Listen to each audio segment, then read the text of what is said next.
RDC, nuit de terreur et passivité policière, quand la rage populaire risque d'embraser le pays. Dans les rues sombres de Boma, au cœur du Congo central, la nuit du 27 au 28 août 2025 a viré au cauchemar. Des bandits armés ont déferlé sur le quartier kilomètre 8, pillant, terrorisant, semant le chaos absolu.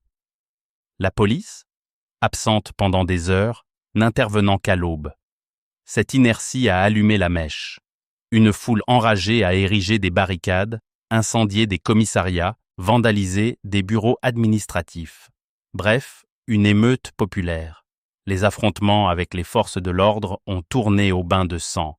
2 à 3 civils abattus, un policier lynché, des blessés innombrables. L'armée a finalement débarqué pour imposer un calme précaire, tandis que les autorités provinciales promettaient enquête et mesures fermes.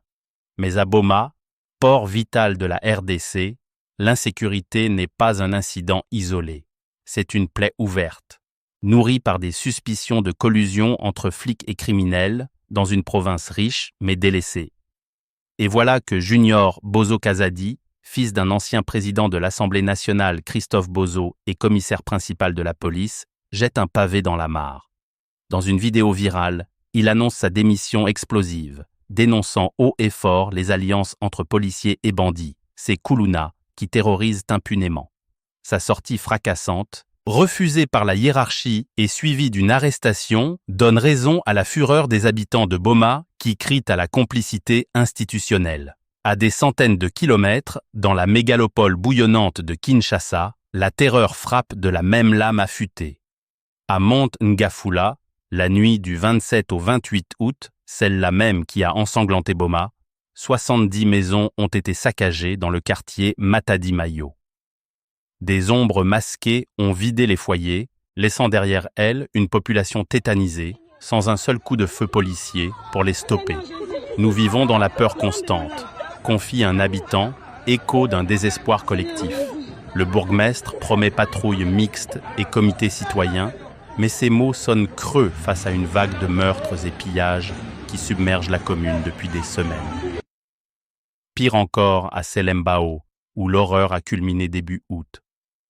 La nuit du 31 juillet au 1er août, des assaillants en uniforme de police, vrais ou faux, ont ravagé des habitations à Badiadingi. Une adolescente de 17 ans, promise à un avenir brillant, abattue d'une balle, une jeune femme de 20 ans violée sous les yeux impuissants de sa famille, un père grièvement blessé. Le lendemain, la rage populaire a explosé.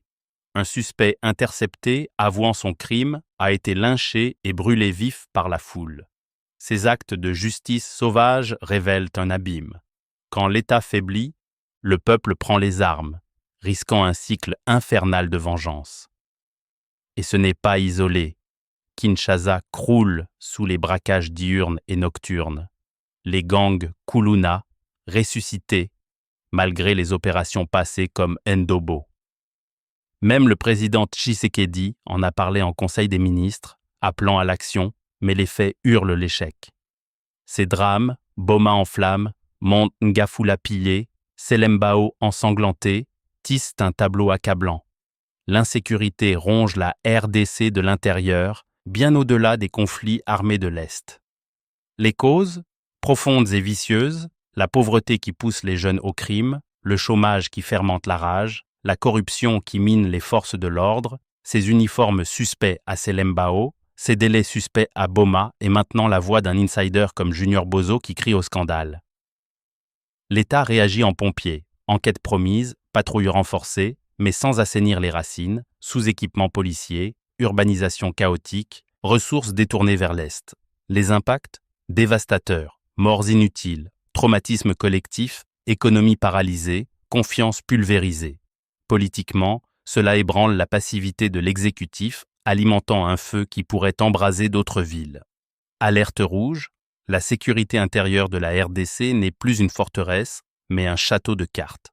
Sans réforme radicale, audit des polices, emploi pour la jeunesse, prévention réelle, cette criminalité ordinaire pourrait exploser en chaos généralisé, minant tout espoir de progrès. Le temps presse, la nuit tombe vite sur un pays qui mérite mieux. Eugène Diomine, Démocratie Dongala. chrétienne.